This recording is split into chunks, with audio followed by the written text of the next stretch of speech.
E eu sempre digo o seguinte, que primeiro a gente tem que parar com essa ideia de achar que tudo na nossa vida tem que ter uma utilidade. Já começa por aí. Sim. Porque essa coisa da utilidade leva as pessoas no campo da leitura a acharem que elas sempre têm que ler algo do ponto de vista de um desenvolvimento pessoal.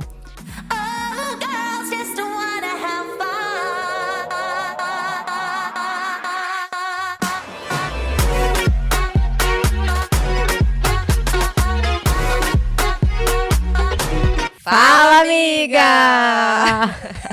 Boa noite! Boa noite, Mel! Boa noite, Dani. Hoje ao vivaço. Ao vivo. Né? Deu a louca. Birulabes. Ai, gente, a gente é assim. É, ritmo. A gente é assim. A gente tá ficando... TPM é o nome disso. É. Acostumem-se. É. Um dia sim, um dia assado. É assim que a gente funciona. Exatamente. Mas muito boa noite, meu povo, todo mundo que tá nos assistindo. Já os avisos de sempre, né? Se inscreve no nosso canal, nos siga nas nossas redes sociais, dá o like. Ai. Pega o aviãozinho que tá aí no Instagram, né, principalmente. Compartilha com todo mundo. No YouTube é a mesma coisa. Ativa o sininho do YouTube. Ativa o sininho das notificações. Hoje o episódio vai ser maravilhoso. Sim. Então, assim, manda pra uma pessoa que você gosta, sabe? Prestigie, deixa a noite da pessoa mais legal. É.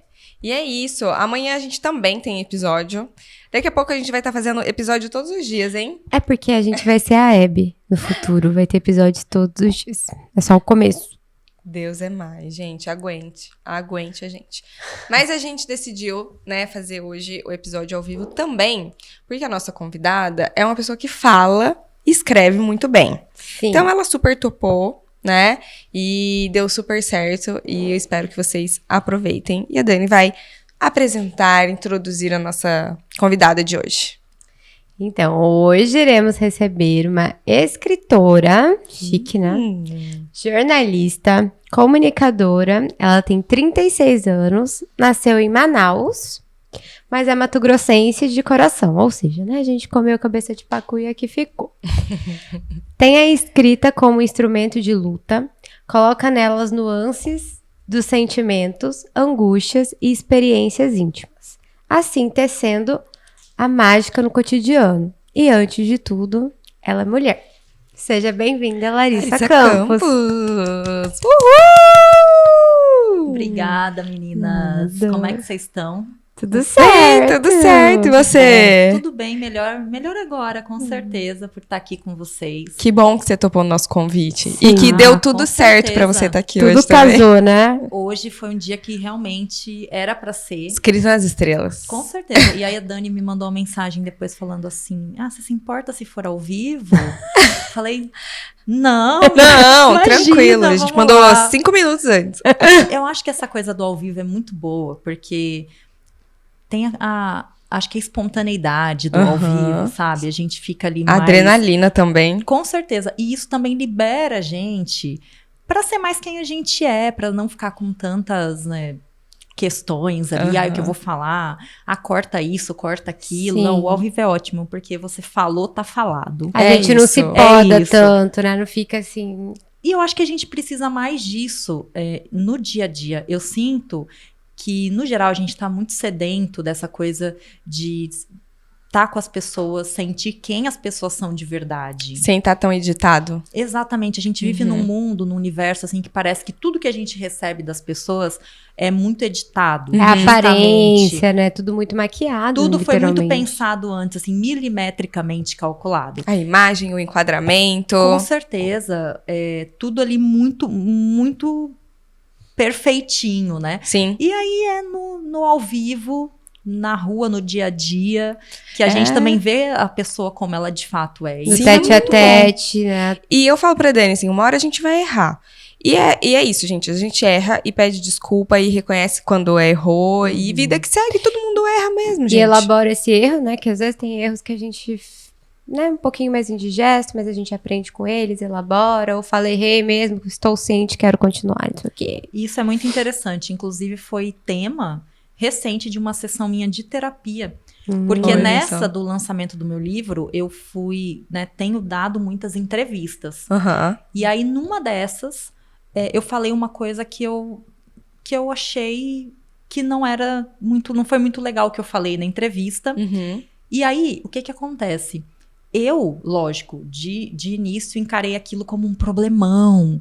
E aí depois fui justamente elaborar isso e falar, peraí, mas será que eu preciso dar essa dimensão toda? É. E não precisa. Então, é uma coisa que eu fiquei pensando muito.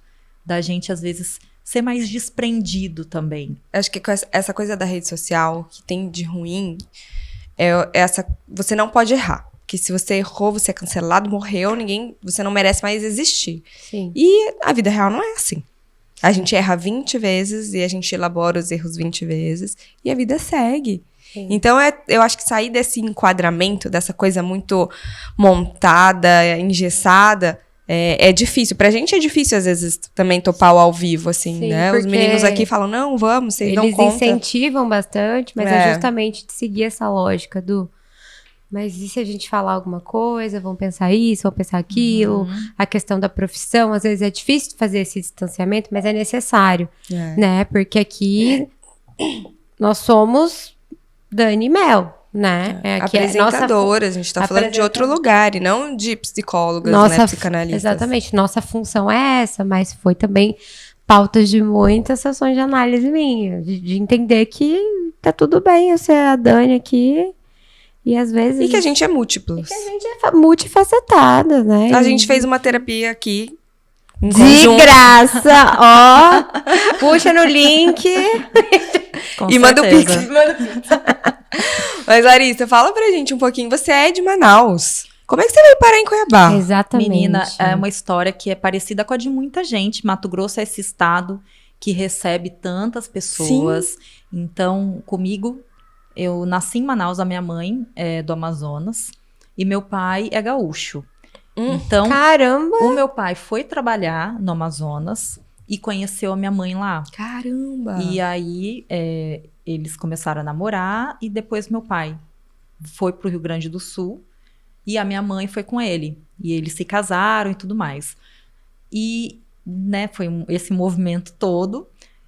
De Manaus, eu acabei nascendo em Manaus, depois eles foram passar um tempo em Manaus, eu nasci, fomos pro sul de novo. E aí do sul que nós viemos para Mato Grosso. Você tinha quantos Meio anos? do caminho. Mas aí que tá, quando eu cheguei em Mato Grosso, eu tinha de 5 para 6 anos. Ou seja, eu tenho 30 anos de Mato Grosso, vivendo nesse estado, que com certeza já fala muito daquilo que eu sou, me ajudou a construir a pessoa que eu sou hoje. Então, tudo que eu construí, que eu venho construindo, tá muito ligado às histórias, a tudo que eu tenho vivido nesses 30 anos de Mato Grosso com a minha família. Porque depois meus avós paternos também vieram para cá. Ai, que legal. E a gente foi construindo uma história dos meus avós no município de Colíder, aqui no interior de Mato Grosso. Perto de Sinop, né? Perto de Sinop. Meus avós, assim, participaram ali da fundação do município. E a gente sempre indo para lá, também construindo muitas vivências que com certeza hoje me ajudaram a construir um pouco do meu universo, daquilo que eu vivo, do que eu escrevo. Toda essa história de vida tá nesse trabalho também. São coisas muito potentes, né? E eu já me considero matogrossense de coração. E quando seus pais vieram pra cá com você, eles vieram para Cuiabá? Vieram para Cuiabá. O meu pai recebeu uma proposta para trabalhar aqui. Inicialmente, os meus avós vieram primeiro, né? E nós vínhamos para passar fim de ano, aquela coisa. E numa dessas vindas que meu pai recebeu uma proposta de emprego aqui para Cuiabá. E então, nós voltamos para o Rio Grande do Sul para pegar as nossas coisas e vir para cá. E é uma história que está relacionada com o primeiro livro que eu publiquei, que é A Casa do Posto, que justamente quando meu pai veio para cá, foi para ser gerente de um posto de combustível, de rodovia, rodovia dos imigrantes, aqui perto, perto da saída para Santo Antônio, de Le Verger. E nós viemos para cá para morar no... E não era para morar no posto, Fundo, num primeiro né? momento. Era no... Na verdade, era pra gente ficar um pouquinho no posto até encontrar uma casa. Só que nessa nós ficamos quase 5 anos morando no posto de combustível. Então, depois nós fomos morar numa casa, aquela coisa toda, numa casa, digamos assim, convencional, né? Mas essas vivências ali de quase 5 anos morando num posto de combustível, elas ficaram comigo durante a vida toda. Elas permanecem comigo durante toda essa vida. E conforme eu fui me dedicando à escrita, chegou um momento que, de fato, eu entendi que eu precisava fazer algo com essas memórias. Porque toda vez que eu sentava para escrever, eu era atacada pelas lembranças desse período da minha vida. E eu li o livro, recomendo que vocês leiam. É totalmente visceral. É o que você tá falando, Você me tem um veio. livro pra mostrar? É, pros Tenho. nossos seguidores. Esse é o seu primeiro livro? Esse é o meu primeiro livro. A Casa do Posto, que A legal. Casa do Posto.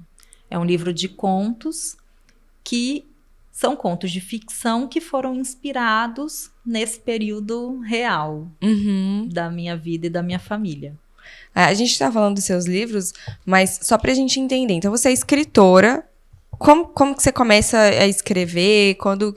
Porque, assim, você falou que você viveu ali 5 anos e tal, mas você ainda era criança.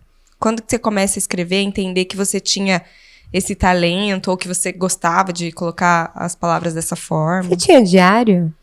Tinha diário.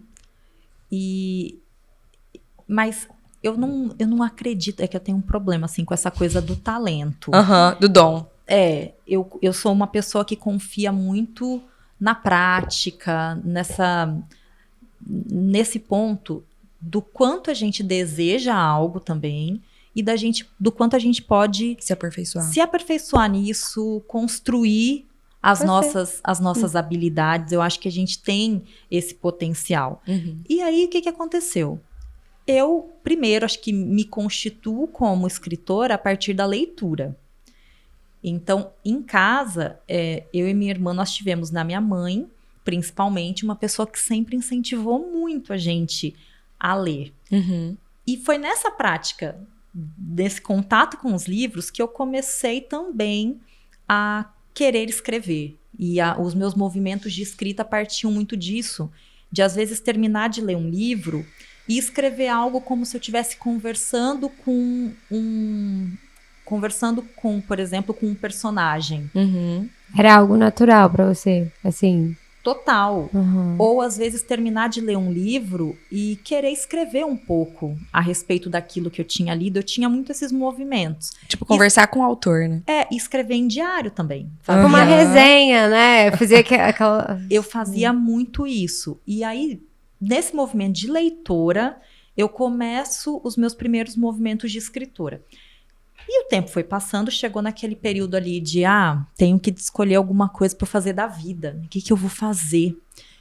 E aí que eu decidi que ia fazer jornalismo. Pensei e optei pelo jornalismo. Fiz o vestibular na época. Nessa primeira parte não era o Enem ainda, então dá para fazer uns cálculos aí, né, que faz tempo. Era o vestibular aqui da UFMT, cada faculdade tinha a sua prova. E aí eu passei para jornalismo e fiz a faculdade de jornalismo entre 2006 e 2010. Por quê? Muito naquele movimento de tentar trabalhar com algo que me mantivesse de alguma forma perto da palavra, que eu pudesse trabalhar e desenvolver a escrita. Uhum. E fui para esse lado. Porém, com o tempo, no jornalismo, você percebe que se você não tiver ali também um certo cuidado, o jornalismo, ele te engole. E eu acho que isso funciona, é a lógica de qualquer profissão. Uhum. Nós temos ali aquilo que nos motiva do ponto de vista artístico. Essa é uma questão que eu converso com muita gente. Eu gosto de pintar, eu gosto de escrever, eu fotografo, eu faço ilustrações, eu canto, eu toco um instrumento musical, coisas desse tipo. E aí, o que eu observo? Que vejo muitas pessoas que, por conta de todos os compromissos que a vida apresenta, a pessoa vai se distanciando Sim. dessas coisas que, no fim das contas, são elas que fazem a gente se sentir mais vivo. Que nos movimenta, Que né? Até pra dar movimentam a conta nossa vida. do todo o resto, né? Com certeza. Fazem a gente se sentir melhor, se sentir fértil. Aham. E é uma coisa que a minha psicóloga fala muito. O que faz você se sentir uma pessoa fértil? E aí, principalmente pra gente que é mulher, isso vai muito além da maternidade. Sim. Sim. Que também é uma questão Do gestar, né? do gestar. Que para muitas mulheres é algo que às vezes também vai consumir tanto e, de uma maneira ou de outra, fazer com que a pessoa não consiga se dedicar tanto assim àquilo que antes É uma motivava. perda de identidade, né? Às vezes a gente fala isso aqui. Com certeza. Que vai fazendo alguns movimentos, né? E cadê eu na minha vida? Então... Total, é muito isso. E eu fui tocando jornalismo, tentando conciliar, mas teve um tempo que eu percebi que ficou bem difícil. Uhum. E aí depois eu também... E aí já no tempo do Enem, eu fiz o Enem de novo, e aí eu fui fazer Direito na UFMT. Ah, você fez Então, outra eu faculdade. fiz outra faculdade, fiz faculdade de Direito também. E foi um período em que aí eu me afastei muito da escrita. Porque daí o Direito me levou para outras vivências. E eu comecei durante um período, foi muito bom também, mas durante um período eu senti muita dificuldade de fazer esse caminho de volta. Uhum. E aí, em 2017, que foi o recente. ano que eu me formei no Direito e concluí a faculdade, e me deu aquele estalo de eu tô sentindo falta de voltar a me dedicar à escrita. E aí, principalmente já pensando a escrita do ponto de vista literário, não do ponto de vista jornalístico. Porque no jornalismo eu permanecia trabalhando com isso. Então, foi em 2017 que eu falei, bom, quero voltar, quero fazer esse caminho de volta para algo que sempre foi tão importante para mim, que me ajudava a me construir como pessoa. Uhum. De 2017 para cá, que eu passei a me dedicar mais a oficinas, cursos de escrita literária, e aí fui fazer também uma especialização em escrita criativa, enfim, buscar caminhos também que me permitissem, como eu falei para vocês, traçar esse aperfeiçoamento e buscar também ali uma formação que é uma coisa que eu considero muito importante. Esse caminho de volta, Lari, foi assim, algo que sempre fisgou, ficou, e aí fisgou de um jeito que você falou, agora eu vou ter que fazer alguma coisa com isso. É a crise dos 30? Eu acho que Foi aos Pode 30? ser, Porque foi mais... Eu fiz as contas aqui rapidão, assim, ó. Falei, gente... foi mais ou menos nesse Eu quero um período. spoiler de mais uma. Pra galera que é ligada nas astrologias aí, meio um retorno de Saturno, Mas umas coisas. comigo uma coisa foi nessa isso pegada. também. Você dá o que eu tô fazendo da minha vida até agora? É isso que eu quero seguir? É isso que eu quero fazer o resto da vida? Você tem esse chacoalho, assim, que você fala...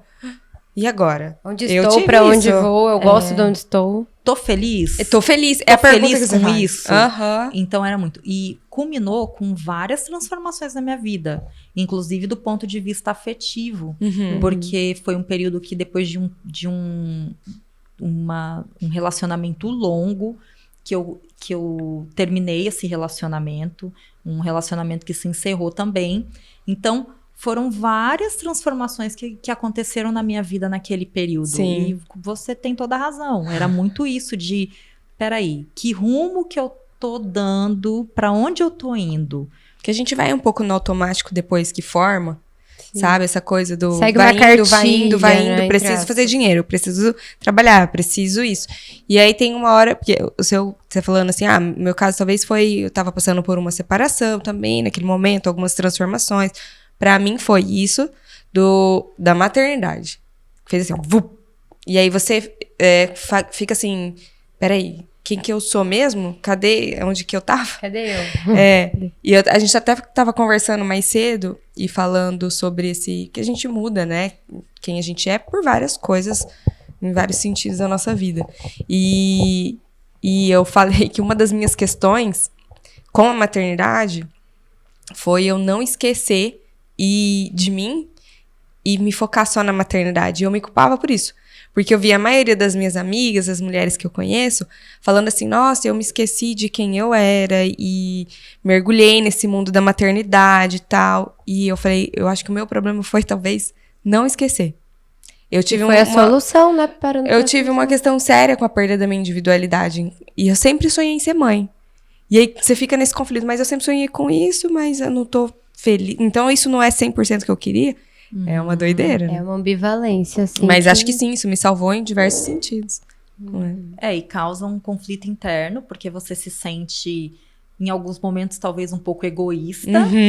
Menos mãe. Menos mãe. Deve bater muito isso. Pelo menos, eu não sou mãe, converso com muitas pessoas que enfrentam essa questão. Mas eu sinto que vem muito esse movimento da gente, e que é muito importante, da gente olhar e falar, tá, peraí, essa vida é tão plural, nós temos tantas habilidades, e naturalmente, em alguns momentos da vida, a gente vai depositando a nossa energia, às vezes, em uma coisa, em outra. Sim. E, sinceramente, eu penso que eu amo o meu trabalho, adoro o que eu faço, mas eu acho que não dá pra gente viver uma vida inteira destinada ao trabalho. Sim. O trabalho, ele tá aí para consumir as pessoas. Por mais que a gente goste daquilo que a gente faz. Trabalho é trabalho. Trabalho é trabalho. E é lógico que também eu falo isso de um lugar de privilégio. Totalmente. Porque para muitas pessoas não existe outra escolha. Existe outra opção, possibilidade. Né? E isso é uma coisa que eu falo muito em relação aos clubes de leitura, os trabalhos que eu também participo de outros projetos, que às vezes a gente fala muito. É uma coisa que vem falar muito para mim. Ah, você é escritora no Brasil. Como é ser escritora num país em que as pessoas leem tão pouco? Porque os últimos dados da pesquisa de Panorama da Leitura no Brasil, eles mostram que o brasileiro lê, em média, 5 livros por ano. Mas 5 livros não levando em conta o livro completo, do começo ao fim. Se você para olhar o dado dos livros completos que as pessoas leem por ano, isso cai para 3. Caramba. Então, a realidade do Brasil é essa. E aí, por quê?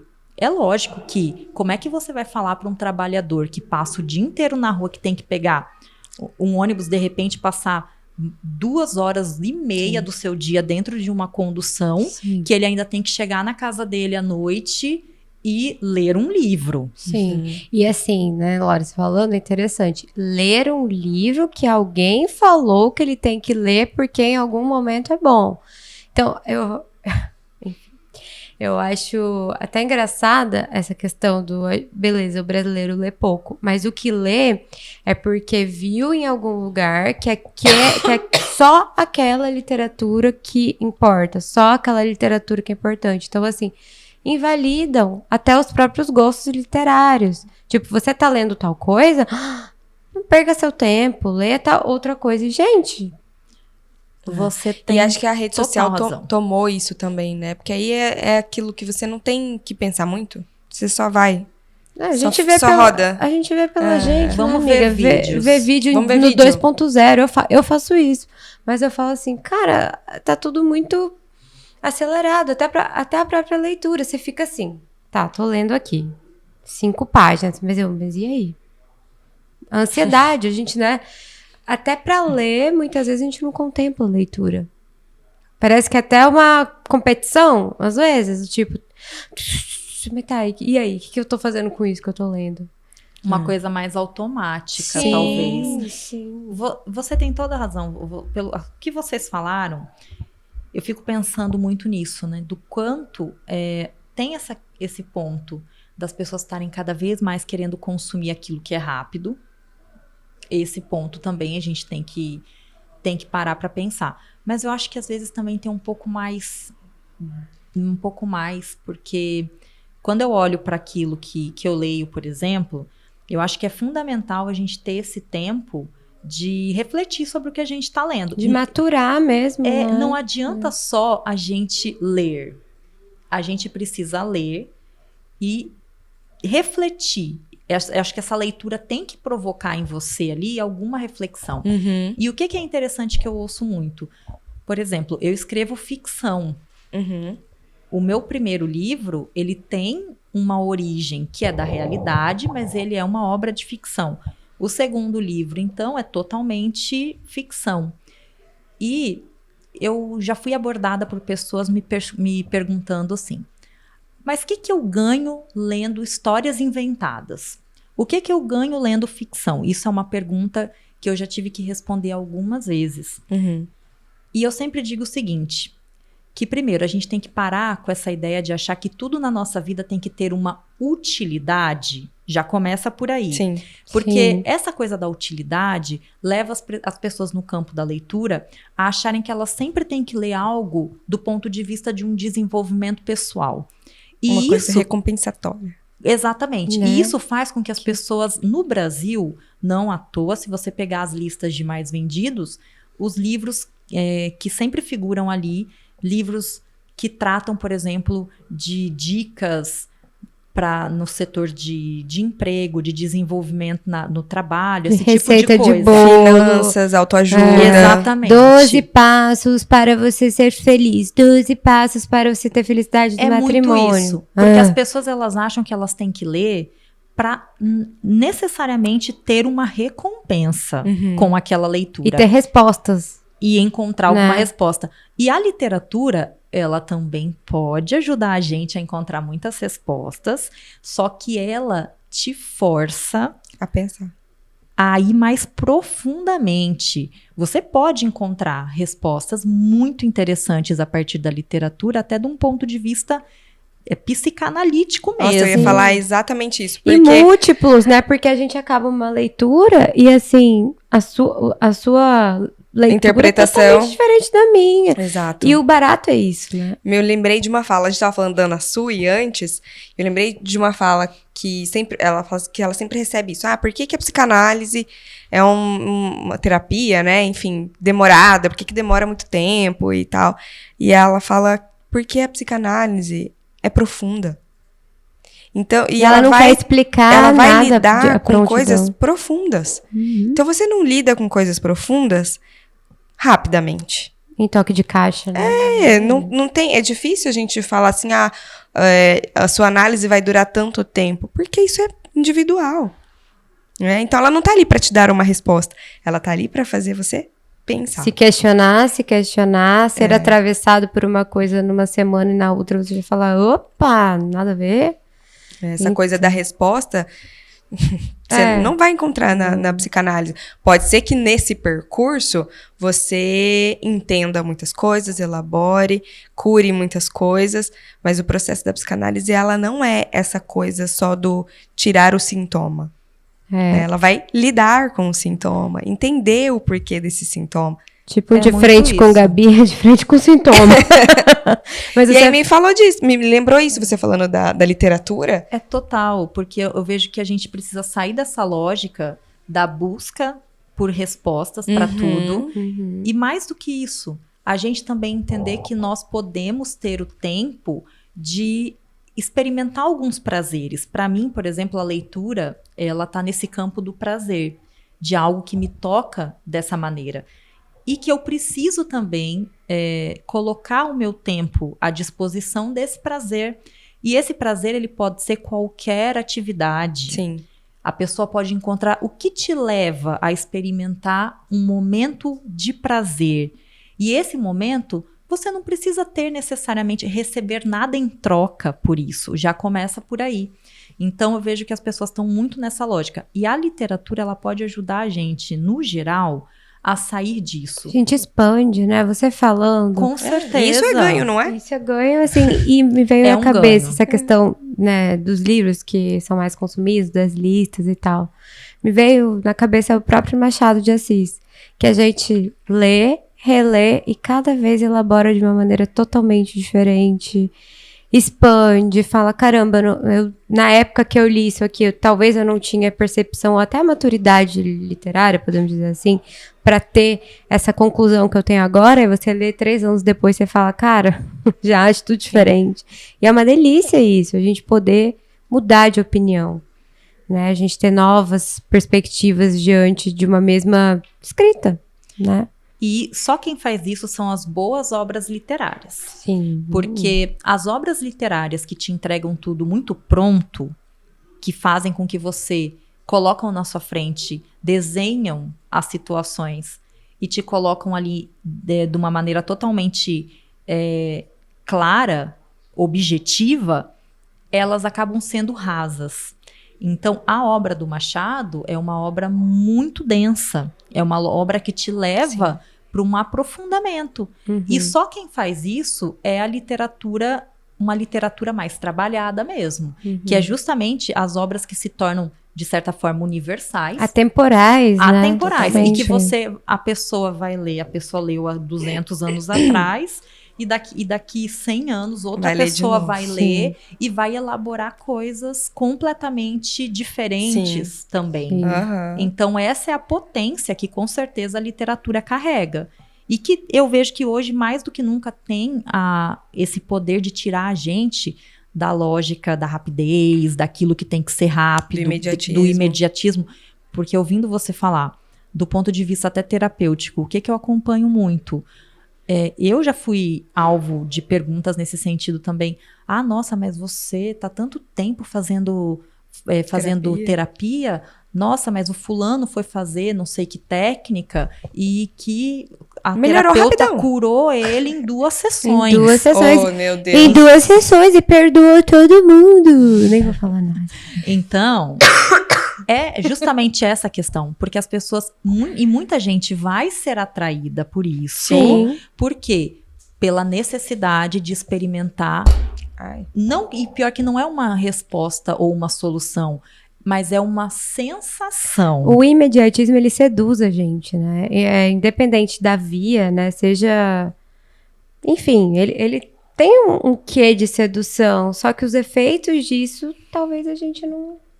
E é em tudo. Em tudo. A pessoa às vezes querer uma fórmula milagrosa para, de repente, criar uma persistência, uma dedicação numa atividade física, por exemplo, que a gente sabe que não tem fórmula milagrosa. Vai não Então, acordar aí, mesmo na dia a força dia. do...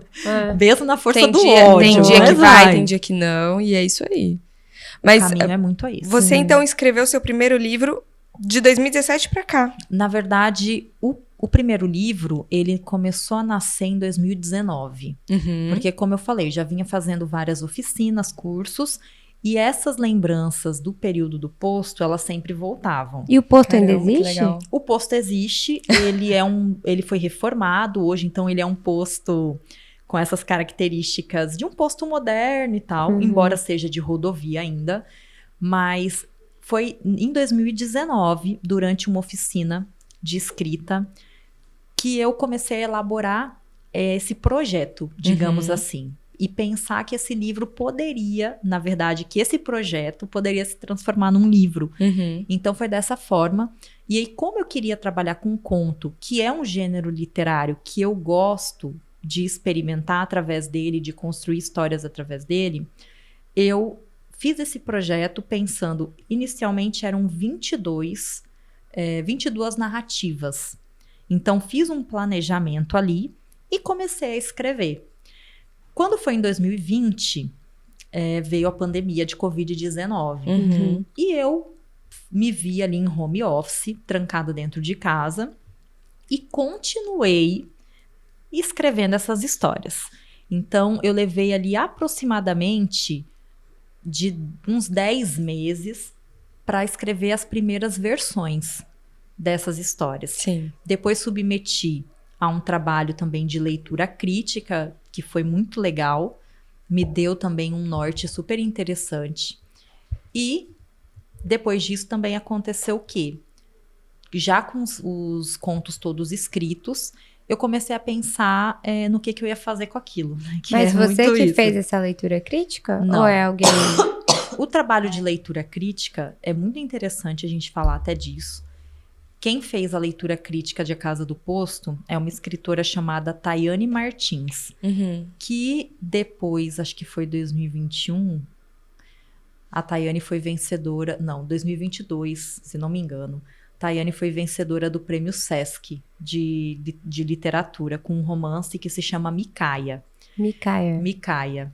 Então, a Tayane faz esse tipo de serviço, que é justamente isso. Eu enviei o livro para ela e ela faz uma leitura profissional. Sim. É isso. Cara, que legal. Dando, fazendo apontamentos ali daquilo que, por exemplo, tá mais forte nos elementos que, na visão dela, né, enquanto escritora e estudiosa no assunto, são os elementos que fortalecem a obra, os elementos que não estão muito legais e que, de repente, podem ser mais trabalhados.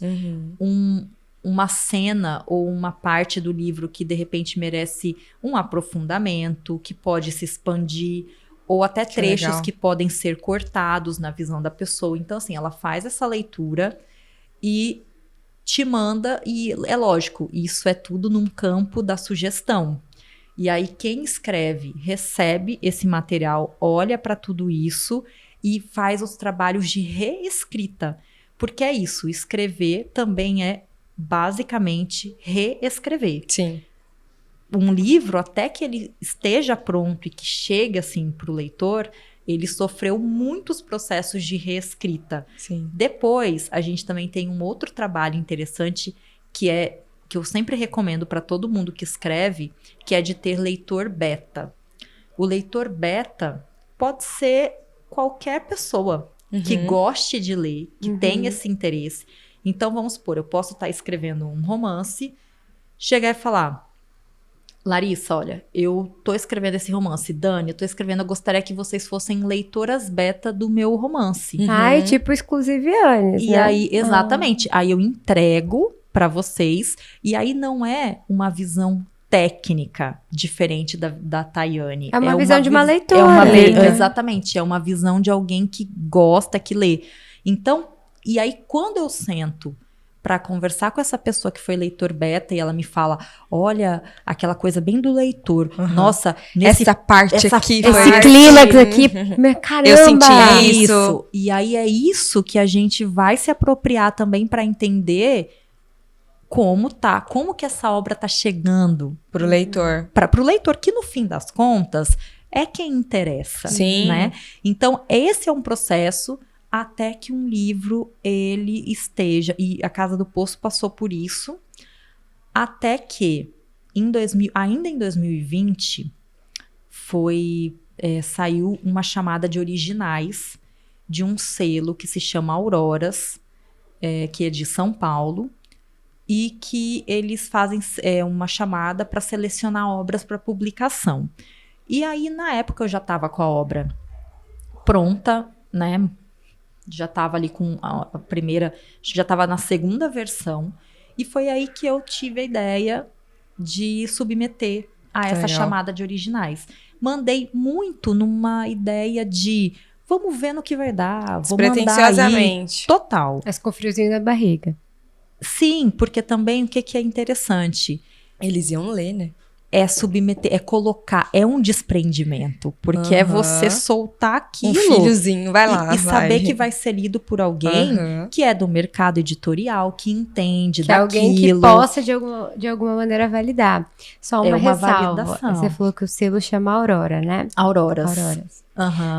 Tem um livro da Marcela Ceribelli, que é Aurora, o despertar da mulher cansada, de uma mulher cansada. Então, assim, no livro fala disso, dessas questões de movimento, sabe? De tipo, cara, eu tô precisando de alguma coisa. Então, eu achei essa coincidência bem legal. Pois é. Sim. Eu não conheço o livro. Vou conhecer. Você conhece a Marcela Ceribelli? Conheço. Ela é maravilhosa, né? Nossa, a gente ama o Bom Dia apaixonada por ela. É muito legal, mas eu não conheço o livro. E fiquei pensando muito nisso, tem essa questão muito para quem escreve das validações também. Então, total. Eu acho que ter naquele momento submetido a obra para a chamada de originais foi uma maneira também de encontrar uma validação. De você se validar também nesse lugar, né? De sou escritora, amores. Isso eu vejo que é uma questão. Porque até hoje conheço muitas mulheres que escrevem e que não conseguem se entender, na verdade, se assumir nesse lugar de ser escritora.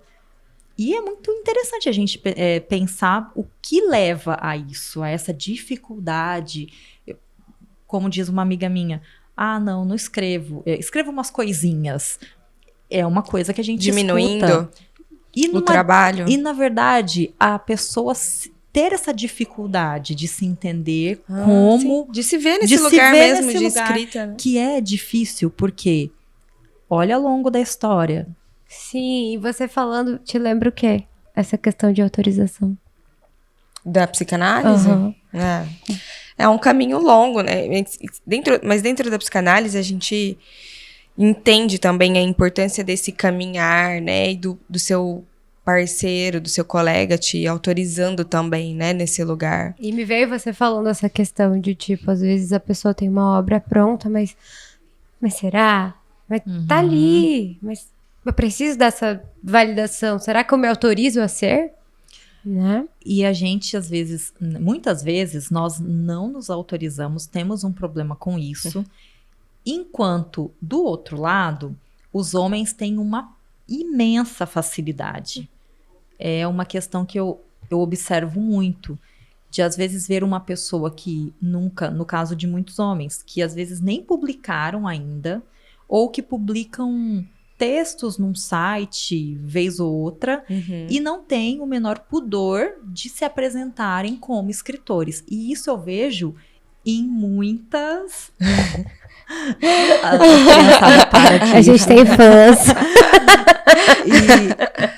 Isso é muito interessante, porque eu vi... a gente até discutiu isso uma vez num encontro do Clube de Leitura, que teve uma pesquisa do LinkedIn que analisou quantos critérios, né, os homens eles precisavam, dentro de um processo seletivo, de uma vaga, preencher, quantos requisitos eles precisavam preencher para se candidatar a uma vaga e quantos requisitos uma mulher precisava preencher. Os homens, se eles tivessem 6, 7 requisitos, para eles já era mais do que suficiente para se candidatarem a uma vaga.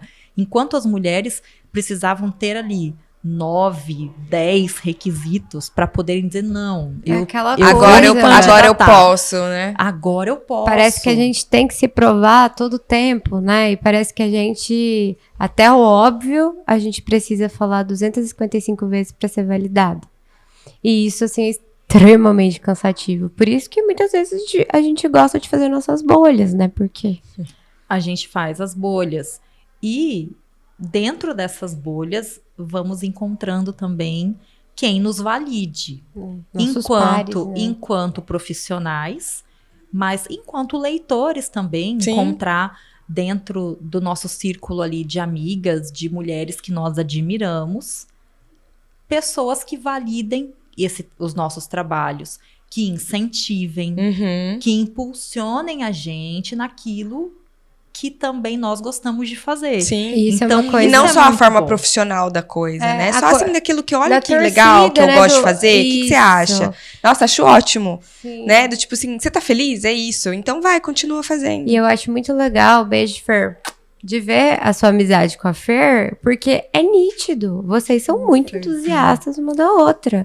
A Fer, recentemente, teve o lançamento do livro, que daqui a pouco ela vai falar, Tempos Íntimos.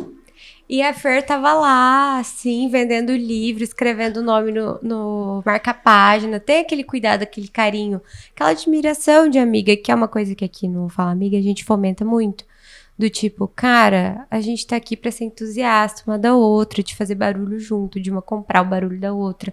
Ou muitas vezes fala, ei, minha filha, diminui esse barulho aí que não tá muito legal, não. Então, isso é muito bacana. Seja menos. Então, isso é muito legal de ver, porque... E só fazendo um adendo que ficou aqui também. Essa questão do homem, né? Gente, eu vou falar português, claro, ela vai, Larissa, ficar tensa já. A gente tá ao vivo, tá? Não, então, cara, tem tanto homem que bosteja, sabe? Falando um monte de fake news, nananã, principalmente em época de eleição. E tem essa validação do clã. E muitas vezes, mulheres que escrevem coisas embasadas, científicas, que não têm esse mesmo entusiasmo, essa mesma validação, que...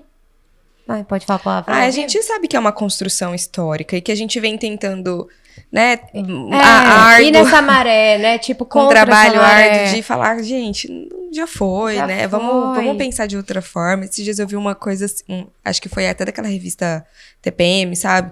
Os homens precisam parar de desconstruir e construir alguma coisa. Porque... porque quando é muito desconstruído, a gente já fica com 3 tipos de medo. Eu já fico com 35 pra... Nossa, é difícil, olha. Né? É difícil. A vida da mulher hétero é também nesse sentido. Se é muito desconstruído, você fica epa. Epa. Se é construído, você fica P2. Aí você fica, gente, enfim. Mas isso leva a gente também, acho que a pensar, né? Como encontrar mais caminhos para as mulheres. Eu falava disso recentemente com uma amiga e acho sensacional essa iniciativa de vocês, porque a gente precisa de mais espaços, com certeza. E eu falava com uma amiga o seguinte, que ao mesmo tempo que a gente vem lutando pelos nossos espaços, para poder falar mais dos trabalhos umas das outras, fundamental realmente ter aquelas pessoas perto da gente que são entusiastas, que nos motivam. Nesse caso, a Fernanda Maluf, é uma amiga que tem uma importância muito, muito assim, fundamental na minha vida nesse ponto. E é bom sempre que a gente encontre pessoas que façam isso pela gente também. E no meio de tudo isso, eu fico sempre pensando, estamos aí, tentando abrir caminhos. Mas chega uma hora que também... isso é fundamental. Eu disse esses dias, eu fiz até uma postagem sobre isso, falando, sou mulher, escrevo, mas não quero mais falar sobre ser mulher e escrever. Eu quero falar das minhas obras, eu quero falar do meu trabalho, quero poder aprofundar as discussões a partir daquilo que eu produzo. E aí ocupando espaços, né? Exatamente, porque se você for ver uma entrevista de um homem escritor... Ninguém pergunta pra ele, né? Como que é ser homem, ser escritor? Ninguém vai virar pro cara e falar, olha, como é você, homem, escrever? Como você vê esse movimento de homens escreverem? Como é isso no Brasil? Não, até porque isso, eles já estão...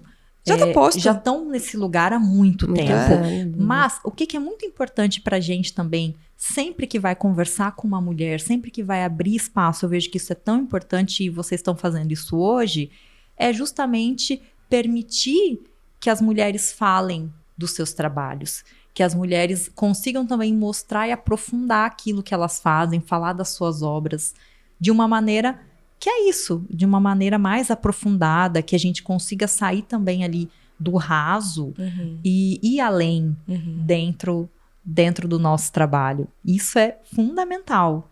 Que bom. Isso é um dos nossos grandes objetivos.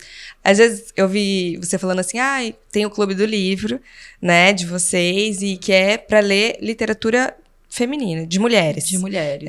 E às vezes perguntam assim pra gente, mas vocês só vão receber mulheres? Né? Não. Mas... eventualmente, a gente vai receber um homem, porque tem a ver... Que façam sentido. Que façam sentido gente, com o que a gente fala aqui. Eu acho que você também deve receber esse tipo de questionamento, né? No clube de vocês, de leitura. Começar pelo nome, né? Como que é o nome? O nome do clube é Lendo Mulheres Cuiabá. O nome do nosso podcast é Fala Amiga, gente. Fala amiga, não fala amiga. Exatamente. Mas isso não significa mesmo que, eventualmente, a gente não queira receber outras pessoas vocês aqui. podem ser nossos amigos, entendeu? Mas aqui o espaço é das amigas. Isso é muito importante também. Porque as pessoas, elas têm que entender, eu acho que mais do que o espaço, eu sempre me pergunto o quanto os homens estão dispostos a ouvir as mulheres. Porque muitas vezes, o que eu percebo na maioria dos lugares é que falta paciência para ouvir as mulheres.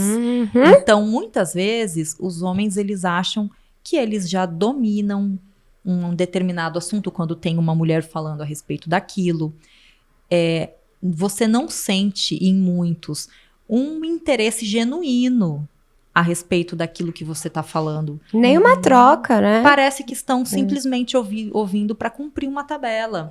E eu pergunto sempre para muitos homens, o quanto vocês estão dispostos a aprender com as mulheres, a ouvir de fato, e não de uma maneira automática, mas de uma maneira interessada. Sim. Não, tá. Exatamente. Então, isso é muito, muito legal. E dentro da proposta de difundir as obras, de difundir a literatura que é produzida por mulheres, nós começamos e temos esse movimento que é o Lendo Mulheres Cuiabá. É um projeto que começou no ano de 2019. Foi antes da pandemia. Foi antes da pandemia. Começou no Metade Cheio, uma iniciativa que na época foi da Carla Canavese, da Fernanda Maluf e da Marília Bona, do Sebo Rua Antiga. Elas começaram o clube. Eu, na época, era participante. Depois, mais pra frente, né, eu já era muito amiga das meninas. A Marília engravidou do Santiago, que é o filho dela, e ficou um pouco complicado para ela continuar como mediadora do clube. E foi aí que ela me convidou para assumir o lugar dela na mediação. Então, foi aí que eu passei a ser mediadora do clube também, junto com a Carla e a Fer. E é um trabalho que, neste mês de julho, se não me engano, completa 5 anos. Então, são 5 anos lendo obras escritas por mulheres de vários países, de lugares diferentes do Brasil, mulheres de Mato Grosso também. Então, esse é um ponto que a gente leva muito a sério, que é de proporcionar uma pluralidade, uma diversidade dentro, a gente estava falando dos critérios, né, de escolha das obras. Esse é um critério para gente. E de uma experiência, né, porque, por exemplo, eu sabia, mas eu fui ler Annie Ernaux, eu não vou saber falar, porque é francês, né, eu acho. Annie Ernaux. Com vocês, Bruno. Isso aí. Então, assim, é uma experiência que talvez eu não teria esse ímpeto de querer ler, sabe? Porque pra eu escolher um livro, eu busco fontes, tipo, vocês e Camila Viegas. Que eu falo, cara, vai valer a pena. E não que eu deixe meu Crepúsculo de lado, que eu também tenho as minhas leituras. Mas eu falo assim, cara, são experiências muito, muito, muito legais. Que talvez em outro espaço eu não teria acesso. E aí, o que eu acho mais legal é que cabe tudo nesse universo. E cabe, inclusive, o Crepúsculo. Sim, é muito democrático. Fantasia, eu penso que a gente precisa cada vez mais olhar para esse universo da literatura de uma maneira menos romantizada. E isso passa por entender os autores, as autoras, como pessoas como qualquer outra, né? Então, uma coisa que eu falo muito é isso. Nós queremos que as pessoas leiam mais no Brasil. Sim. Porque ninguém vai ficar escrevendo livro para ninguém ler. Sim. A gente quer que as pessoas leiam, mas peraí, como fazer as pessoas se interessarem mais por livros numa realidade em que, com o celular na mão, você tem tantas possibilidades? Sim. É um desafio, mas que eu vejo que é possível a partir de uma exigência, que é de que os autores e autoras contemporâneos, a galera que está viva aí escrevendo, produzindo, se coloque mais à disposição, esteja mais em contato com o leitor. Eu digo assim, a gente tem que sair, que é uma coisa que a gente falava antes aqui de começar, dos lugares muito formais e institucionalizados. Do lugar muito culto. Do lugar muito culto, para estar a gente tem que estar onde? A gente tem que estar na feira, Nas nas escolas, no jogo de futebol. Sim. A gente tem que estar em todos esses lugares. Não adianta mais. Eu acho que não combina essa imagem do escritor intelectual fumando seu afastado, charutinho. Não no dá. pedestalzinho. Eu acho que essa é uma visão que precisa ser modificada para que a gente passe também a atrair leitores e para que as pessoas olhem e falem, nossa, acho que legal. pode ser legal. O livro também é legal. Uhum. Esses dias eu tava num lugar e aí uma amiga aqui em Cuiabá chegou uma conhecida dela, falou, essa minha amiga é escritora, né? Aí a amiga dela que eu não conhecia falou, nossa, dá medo de conversar com gente que escreve. Eu falei, né? Porque A gente escuta um pouco disso também em relação à psicologia. Pois as pessoas sempre partem também de uma ideia de que a gente só vai falar disso, só vai falar de coisas sérias. E não. Eu entendi que é pelo contrário. Eu sento assim pra falar, olha, se você me perguntar de quem é Freud, eu sei lá, não sei. E que a gente não quer falar sobre isso, gente. Né? Nós somos seres tão interessantes. Como você falou, tem coisa que é trabalho. E que tem hora que a gente quer sentar na mesa do bar e falar de outra coisa. E falar do meu time que não tá ganhando. Que time você torce? Olha a pergunta. Ai, meu Deus. Grêmio. Putz. Pelo menos não é Vasco. A situação... Não, mas o Vasco tá melhor que o Grêmio. Mas é porque também, eu acho que tem toda a situação que aconteceu, né? Lá no Sul, que também não ajuda. Vamos colocar isso. Mas, enfim. E às vezes a gente quer falar de outros assuntos também. Ou quer colocar outros universos, por que não, na literatura. Sim. E é muito isso. A gente precisa estar, eu acho que, mais abertos. Quem escreve, quem lê, para que a literatura possa ser algo mais acessível, possa fazer mais parte do dia a dia das pessoas. Sim. E a gente faz muito isso no Lendo, porque é pegar uma obra... Nossa, Annie Ernaux, vencedora de prêmio Nobel, né? Como que a gente coloca as pessoas também em contato? Eu acho que o Lendo faz esse trabalho também. É muito democrático. De aproximar, né, os mundos, assim, que às vezes é muito distante mesmo. De aproximar. E uma coisa que eu acho muito legal do Lendo é que, por exemplo, às vezes a gente busca isso em eixos Rio-São Paulo, né, vai para o Sudeste, nananã. Só que, cara, aqui tem... E tem pessoas muito bacanas que fazem parte dessa bolha, que é o Lendo. Que a gente fura muitas outras bolhas lá. Isso é muito legal. E sabe o que é mais legal? Eu falo muito disso. Eu já participei de outros clubes de leitura, e inclusive de clubes de leitura pagos. Porque hoje existem muitos clubes que fazem o que o Lendo faz, mas cobram taxas de participação. E rios de dinheiro, tá? Não posso falar porque é ao vivo, sei lá se a internet me barra, mas é caríssimo. Existem clubes que cobram e não cobram barato.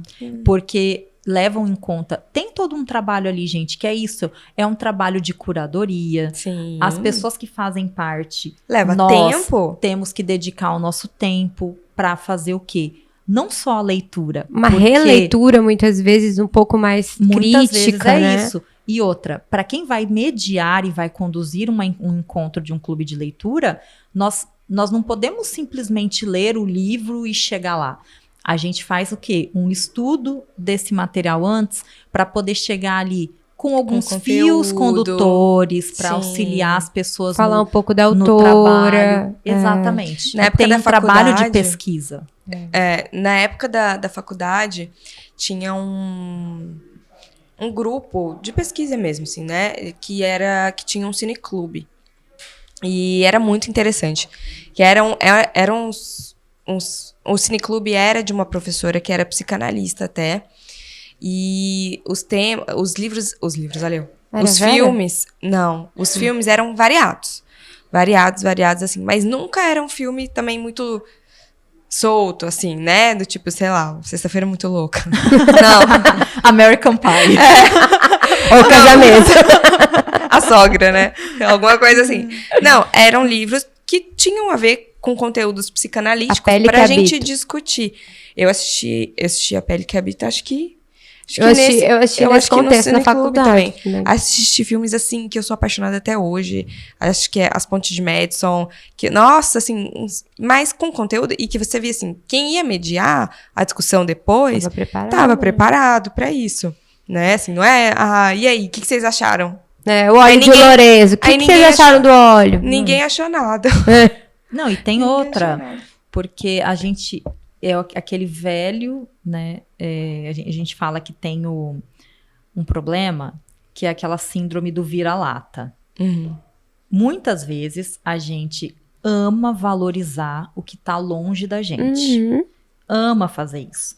Então, a gente vai valorizar muito o livro que foi escrito por alguém de outro continente, o filme que foi feito fora Produção daqui, hollywoodiana. o podcast da fulana lá de São Paulo.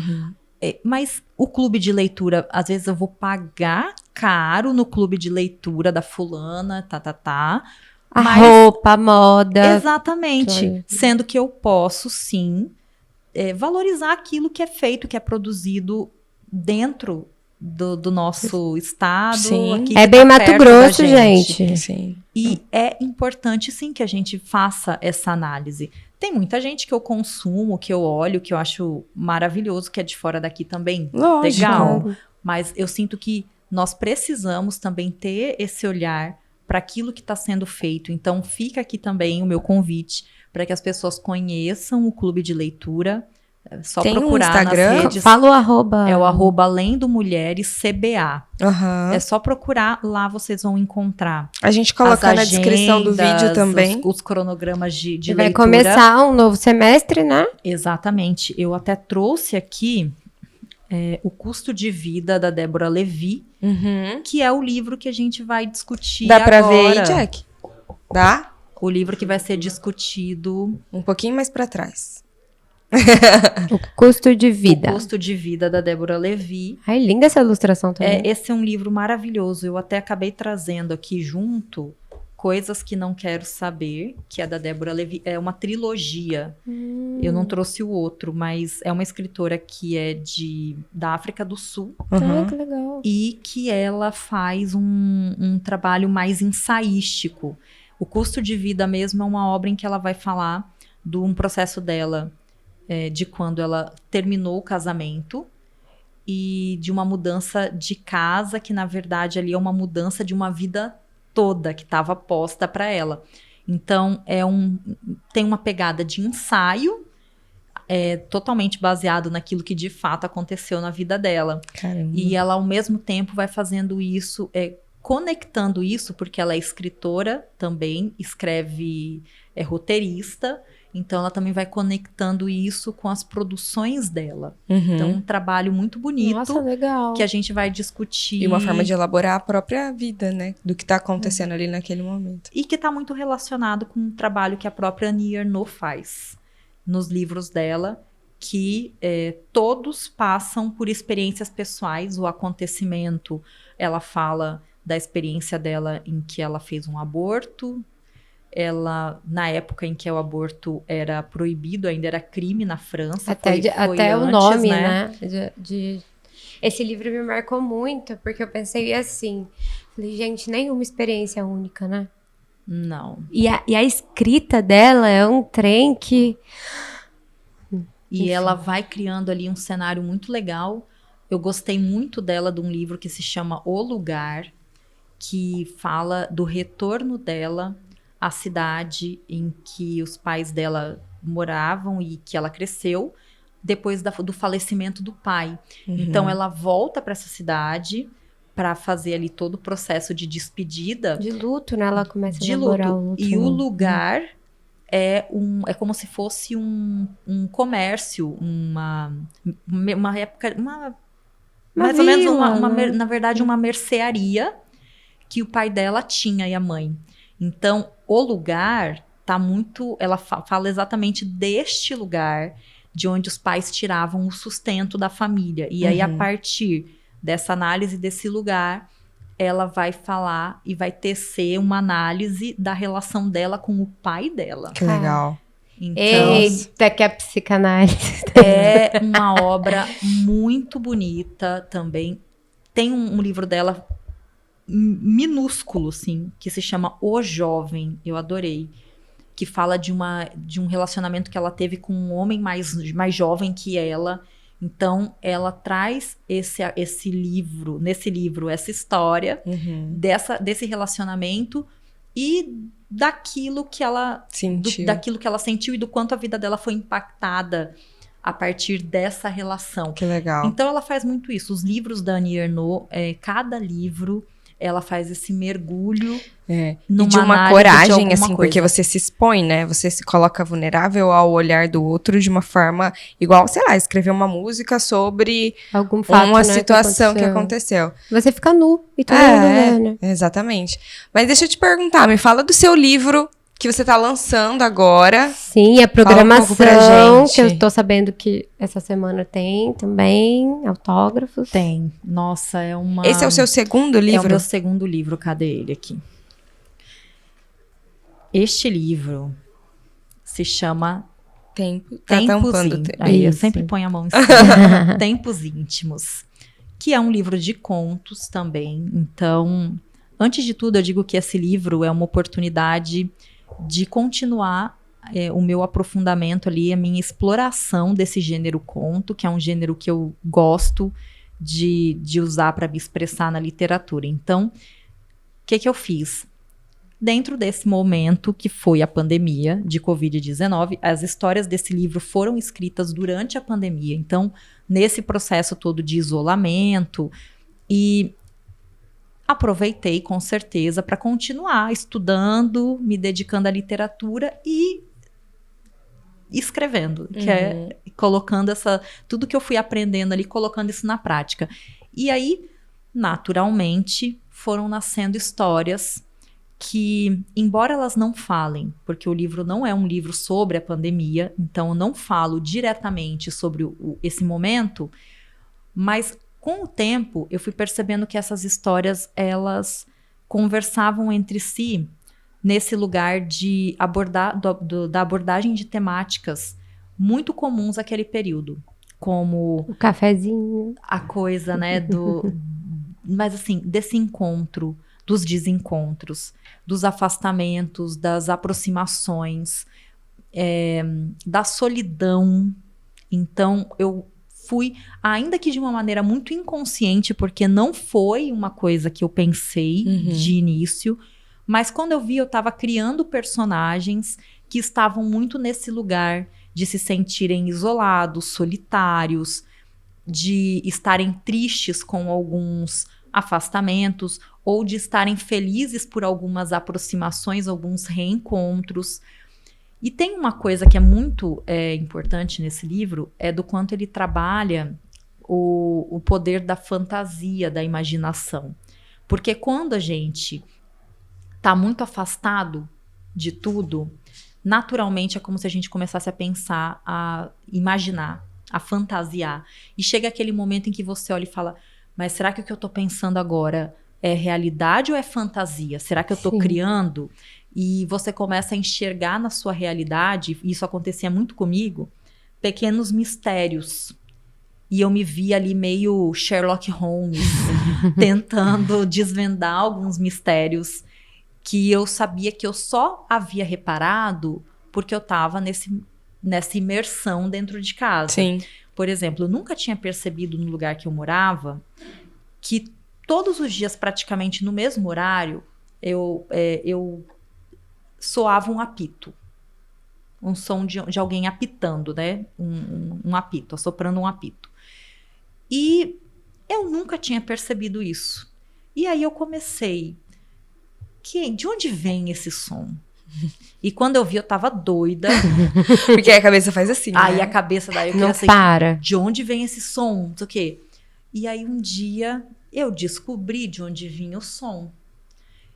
E isso virou uma fagulha ali para a escrita de um dos contos que estão no livro. Legal.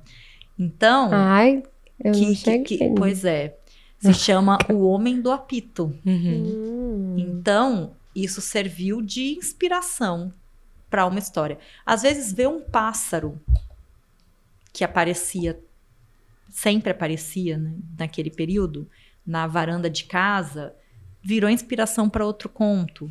Ver um homem que sempre passava pela rua carregando uma pasta, virou inspiração para outra história. Então, foi muito dessa forma e, querendo ou não, essas histórias acabam conversando muito com essas temáticas e com essa ideia de pensar a potência da nossa imaginação. Né? Para onde a nossa imaginação ela pode nos levar se a gente permitir Eu ia que falar ela isso, nos porque leve. eu ia falar assim, nossa, mas a cabeça também tem essa coisa de quem gosta, né, de arte, dessas coisas, a cabeça já é meio... É uma sensibilidade diferente. Mas aí você vai aflorando, você vai, né, lapidando, isso vai Você vai indo. desenvolvendo essa habilidade. Porque você falando, me veio uma coisa tipo assim, caramba, um homem do apito. Tem um homem do apito na minha rua que é o segurança. E eu demorei, tipo, assim, acho que com a correria, com, sei lá, com a ansiedade, com as coisas que a gente coloca como prioridade que talvez nem sejam prioridades, a gente perde um pouquinho dessa sensibilidade de olhar pro lado e mais do que olhar pro lado de ver. Porque olha os elementos que você trouxe. Um pássaro. Cara, pássaro, por muito tempo me irritou. Olha que coisa, tipo... E aí, na pandemia, a gente tem essa possibilidade de se aquietar. Respirar, Essa possibilidade não, né? Esse tempo que foi forçadamente... Exatamente. A gente foi forçado né? a justamente olhar para coisas dentro da casa da gente Sim. que a gente não reparava. Aproveitar espaços. Lidar com relacionamento. Sim. Uma coisa que me pegou muito, e naturalmente várias histórias vão falar disso, é justamente para mim foi um divisor nesse campo dos relacionamentos, entre os relacionamentos que acho que conseguiram se manter. Eu me considerava uma pessoa antes da pandemia com muito mais amigos do que hoje. Eu não sei como é que isso pegou para vocês, mas muitas relações que eu tinha não sobreviveram à pandemia. Porque também tinha uma questão que era, sabe os relacionamentos aquela coisa do relacionamento de bar, do rolê. Do social, né? Que era aquela coisa assim, bem... E aí, como que a gente nutre esses relacionamentos se você não tem o rolê? Se você não tem o bar, a balada. E aí eu comecei a perceber que, naturalmente, algumas pessoas se afastaram. E eu me afastei também, né? Esse movimento que não é só das duas partes. É das duas partes. E que eu achava, sinceramente, não. Depois, mais pra frente, vamos voltar e tal. E não. Então, hoje eu olho para algumas amizades que antes da pandemia eram muito intensas e que hoje eu nem sei da pessoa. Sim. E eu comecei a matutar muito sobre isso e falar, gente, cadê o fulano? Cadê a fulana? Cadê essa pessoa? E isso começou também a pegar muito pra mim. Então, tem algumas histórias que naturalmente vão falar dessa coisa de estar próximo, né? E, ao mesmo tempo, se ver distante de muitas pessoas que parece que antes conheciam tanto da gente e a gente conhecia tanto das pessoas e, de repente, parece que a gente não conhece mais nada. E isso diz muito, eu acho que da pandemia, mas também das escolhas que a gente faz, né? Porque tem escolhas que a gente faz que a gente naturalmente afasta ou aproxima as pessoas. Então, é isso. Mas passe sua agenda pra gente. Vou passar a agenda antes que eu esqueça. Eu ia falar isso. E como que as pessoas fazem pra comprar seu livro? É isso aí, vamos lá, Quem quiser né? comprar. Isso é importante Bem. também. Tempos Íntimos, antes de tudo, é importante falar isso, é um projeto que foi possível graças a um edital do governo do estado de Mato Grosso, que é o edital Estevão de Mendonça, é uma iniciativa de fomento à literatura. Então, eu submeti essa obra e ela foi selecionada para publicação Legal. Pelo edital. Então, eu pude, durante 2 anos, me dedicar. É uma obra que ganhou ilustrações, ela é uma obra toda ilustrada, então cada conto ganhou uma ilustração feita por uma artista daqui de Mato Grosso, que se chama Dani Dias. Eu também deixo muito o convite aqui para que vocês busquem conhecer no @DaniDiasArte. Ela tem um trabalho maravilhoso, trabalha com aquarela. É lindíssimo. E lindíssimo. a Dani foi muito parceira nesse período, porque a gente fez... Esse livro começou, na verdade, pandemia, eu na minha casa, ela na dela, e eu comecei a conversar com ela. Falei, Dani, estão surgindo umas histórias aqui e tal, eu pensei em te mandar para você começar a ilustrar. Só que a nossa ideia naquele momento era de aproveitar e fazer a divulgação dessas histórias no Instagram e pronto. E só que rapidamente a gente começou a pensar que isso poderia, por que não, se transformar em algo maior. Então nós paramos de publicar no Instagram e começamos a guardar esse trabalho. Quando veio em 2022 o edital, conversei com a Dani e ela super topou e nós submetemos o trabalho. Que legal, então, né? Larissa e Dani, Larissa e Dani. Pois é. É outra dupla de Larissa e Dani. E aí nós submetemos, foi selecionado, e de lá para cá foram 2 anos de trabalho. Ela precisou concluir mais da metade das ilustrações que ela ainda não havia feito, e todo o trabalho de preparação, de revisão dessa obra que foi feita por outra Dani, que é a Dani Costa Russo, que é a editora desse livro, e que também foi muito importante nesse processo todo. Então, é importante a gente também falar disso para destacar essa iniciativa, essas pessoas que também trabalharam, fizeram com que esse trabalho fosse possível. Sim. E Tempos Íntimos está lançado, é uma obra que pode ser adquirida. Em breve vai estar disponível também nos marketplaces, Amazon, Submarino e tal. Ainda não está lá. A editora responsável é a editora que se chama Literalux, é uma editora de São Paulo, e que o livro pode ser adquirido pelo site deles, ou também eu tenho um site que é o www.laricampos.com. Quando a pessoa entra no site, tem uma loja. A pessoa pode comprar o site por essa loja e receber autografado, que daí a compra é direto comigo, então eu mando para todos os lugares do Brasil. E do mundo. Onde tiver, né? Às vezes não dá, porque, olha, esses dias uma conhecida minha do Chile queria que eu mandasse e só o envio era R$200. Eu falei, olha... Não vai pagar te devendo. Eu acho que não compensa. Foi mais ou menos isso. E aí, ainda estão rolando alguns eventos relacionados ao livro. A gente teve o lançamento que foi no Espaço Cultural A Casa do Centro, semana passada. Nós temos dia 10, próximo sábado, uma sessão de autógrafos. Dia 20. Dia 20. Ô, gente, tô ficando doida. Dia 20 de Hoje é dia 16. dia 20 de julho. É porque dia 10 é outra coisa, já tô ficando doida. Dia 20 de julho, nós temos um evento na livraria Leitura, que fica no Shopping Estação, aqui em Cuiabá. Então vai ter uma sessão de autógrafos por lá a partir das 16 horas. Aí vai poder adquirir o livro Pode adquirir o livro lá, eu vou estar autografando, enfim. Sábado, dia 20. E dia 10 de agosto, para quem tiver muito animado, quiser subir para Chapada, vai ter um evento lá no Sebo Rua Antiga, que fica bem legal. na entrada de Uma Chapada. delícia. Então, quem tiver também disponível, animado aí para fazer esse rolê, Ai, que uma vai ser desculpa, muito legal. esforço. Chapada pra ir é bom pra demais. Chapada. Gente, vai ser maravilhoso. Então pode ir pra lá, dar uma esticadinha, né? Aproveitar. Fica Um numa pousada, vinhozinho, toma um come uma vinho. empadinha, que não pode falar o nome porque a gente não recebe publi. Mas é bem gostoso, então vai ser um momento também muito gostoso, porque a gente vai fazer lá um bate-papo sobre o livro. Ai, que legal. E aí, a essa altura, tem muitas pessoas que já leram, então a gente consegue também dar uma aprofundada, Ai, falar um chiquérrimo. pouco da obra. Achei chique.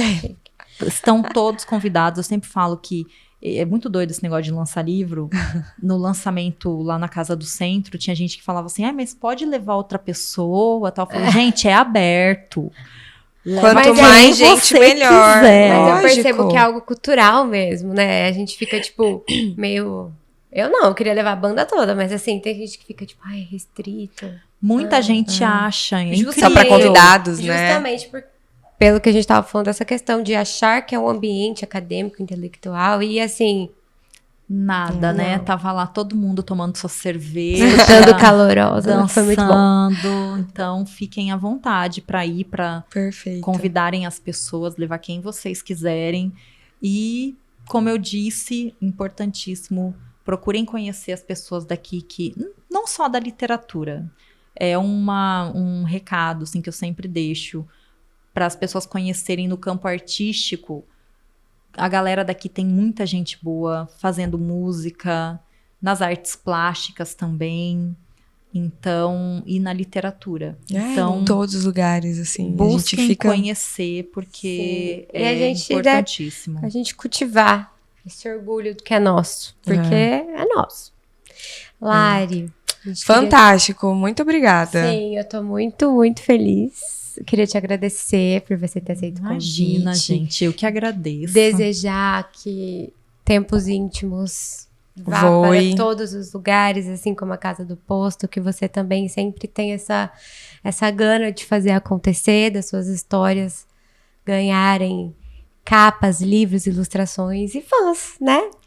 Isso é importante.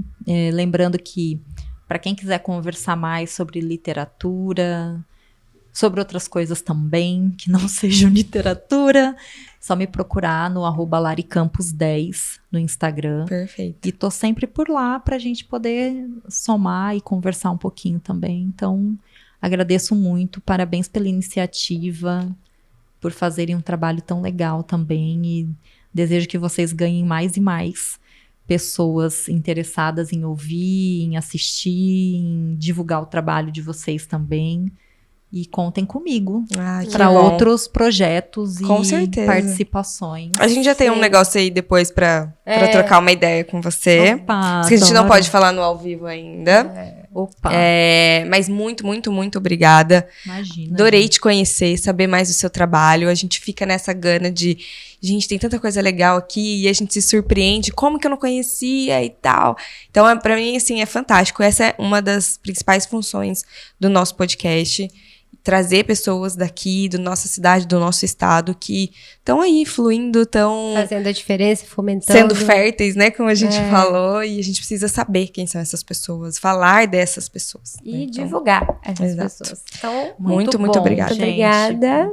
Obrigada Um para quem estava beijo. acompanhando e para quem vai acompanhar também depois. Beijo, gente. Gente, boa noite.